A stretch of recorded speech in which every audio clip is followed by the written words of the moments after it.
Buruknya minat baca di Indonesia mendorong Gramedia meluncurkan program ngaji literasi di kalangan pesantren. Gandeng penulis nasional Gus Dovir, program ini diluncurkan di Pondok Pesantren Darussalam Martapura untuk bangun kembali tradisi berpikir dan membaca di tengah generasi santri.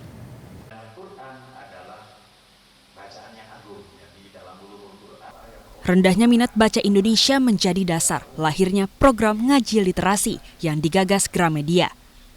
Bertempat di Pondok Pesantren Darussalam Martapura, Gramedia menghadirkan Gus Dovir, penulis buku populer filsafat untuk pemalas.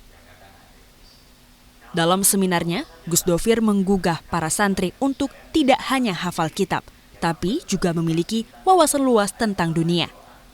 Gus Dovir tegaskan, Indonesia saat ini mengalami darurat literasi. Ia mengingatkan, dari 1.000 orang Indonesia, hanya 1 yang rajin menulis. Hal ini dikuatkan dengan data UNESCO yang menyebut minat baca Indonesia hanya 0,001%, menempatkan negara di urutan kedua paling bawah di dunia. Dari 1.000 orang Indonesia hanya 1 yang senang baca. Dari 1.000 yang senang baca hanya 1 yang mau menulis. Karena itu tema pagi ini Iqra dan Uktub itu bagus sekali. Dari 1.000 yang suka menulis hanya tidak lebih sampai 3 orang, 1 sampai 3 yang bisa membuat perubahan sosial. Nah itu dia. Beberapa kadang mohon maaf ya, menganggap ini dari barat, ini ilmu barat, teknologi bikinan barat, tanpa mencari tahu kenapa. Bagi para santri, pesan Gus Dovir menjadi momen transformasi pola pikir.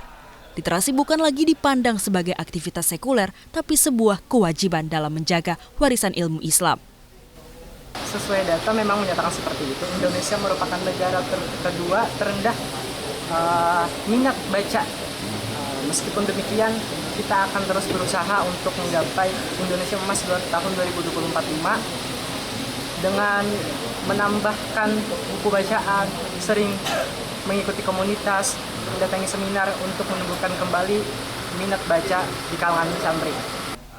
Program ngaji literasi menjadi upaya strategis Gramedia dalam menumbuhkan kembali kebiasaan membaca dan menulis di pesantren. Sebagai penerbit dan toko buku terbesar di Indonesia, Gramedia melihat pesantren sebagai kunci dalam menyiapkan generasi cerdas menuju Indonesia Emas 2025. Arpawi, Kompas TV, Kabupaten Banjar, Kalimantan Selatan.